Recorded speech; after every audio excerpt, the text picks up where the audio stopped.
Pero dito tayo sa Ayan sketch. na. Recording na? Oo. Teka, hindi pa ready. Sandali. Sabi. Hello guys, welcome to Ako ba YouTube. yun? I-explain namin ang paglipat Hindi ako ng mag-on. server.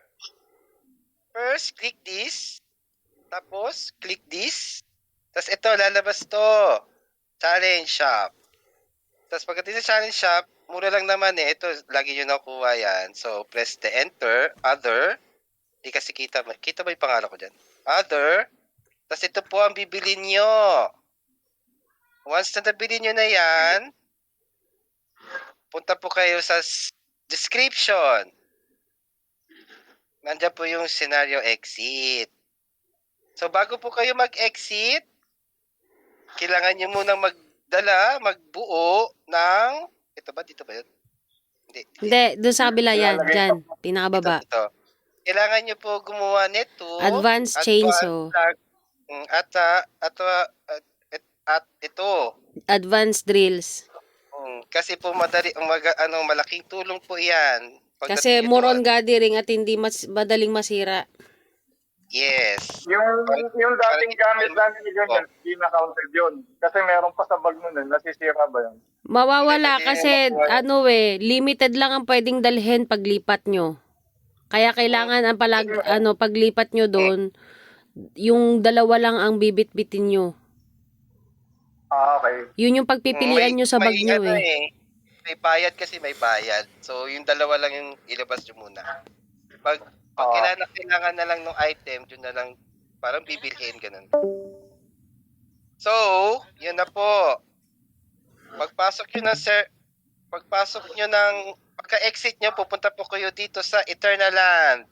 Paano pupunta Eternal Land? Paano ba pumunta Eternal Land? Ito, Naliligaw. kunyari po na Eternal Land, kunyari po na kayo. Nag-exit na.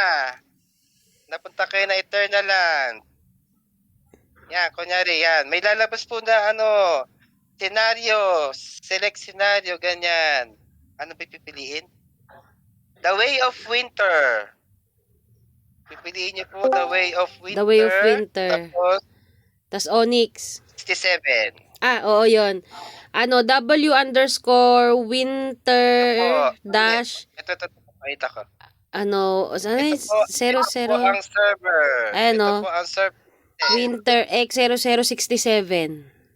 Yes. Tapos pagpasok niyo po dyan, W_winter /X0067.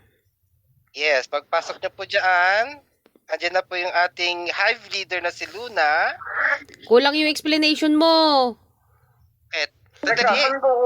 May Onyx pa. Sandali nga.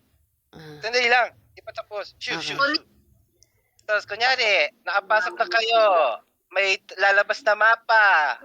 Piliin niyo po yung Onyx Tundra at Camp Igloo. So, dyan po kayo itatapon. Pagpa-parachute po ulit kayo, andyan din po kami, pakalat-kalat na po kami. Ayan, si Luna, si Fruity, si Aki. Nasa si Aki? Aki, wala ka pang bahay? Meron na. Malapit sa'yo. Wala ka dito. Wala ka, di pa po siya naka-hive. Kaya di po kita, andi dito na. Andiyan po si Aki. Yes? Okay na? Okay na? Hindi yung gamit, saan kukunin? Yung alin? Bago ka pumasok sa senaryo, Bago ka pumasok sa scenario, explain ko na yung gamit ha. Dito po yan Ito po yan, inherit resources. Okay. So, ito po yung lalabas sa screen nyo bago kayo pumasok doon sa senaryo. So, yung ginawa nyong advanced electric drill, right-click nyo, may point kasi yan, may bayad. Kasi kunyari na lang po, ito pala, may chainsaw pala ako. Ayan. Bali 4.5 po ang presyo, bababa po yan. So, hanggang dyan lang po ang limit. Hindi pwedeng isagad. Kung gusto mo isagad, pwede naman. Pero sobrang dami ng gamit mo, baka may gusto mo pa. Ang dami yan. Kaya nga, yun muna ilabas mo hanggat di pa kailangan. Yung mga berko na grade S, wala na, bye-bye. Magkano ba to? 300 din, no, malo? Yung acid ko nga, hindi ko pa nakukuha eh. Yung acid ko, tingnan mo yung acid ko. Ang dami ko seeds. Saan na ba yung acid ko? Magkano So, dapat magdala ng acid. Ang acid ko, tingnan mo, 4,000 acid, sayang. Acid, at 8,000 sa 1,000 po, ang bayaran. Ubus. mahal? Ubus ang points. Ubus ang points, mga Kaya yung gorilla talaga kababayan. dapat. Ngayon, ako'y nanggigitata, di maagawa ng bala. Tingnan niyo po ang bala ko, 22. Wala akong makitang sulfur. At wala rin akong acid. Nanggigitata po ako. Ang pinakagamit kong armas, torch. Yan lang ang gamit. Torch lang po ang gamit ko. Yes. So, bye-bye. Good luck. Oh, yun. Pwede na stop yun. At Kaya, send mo na para makita nila. Okay na, Pwede isi-send ko lumit- na ha. ayos yun, oh. Okay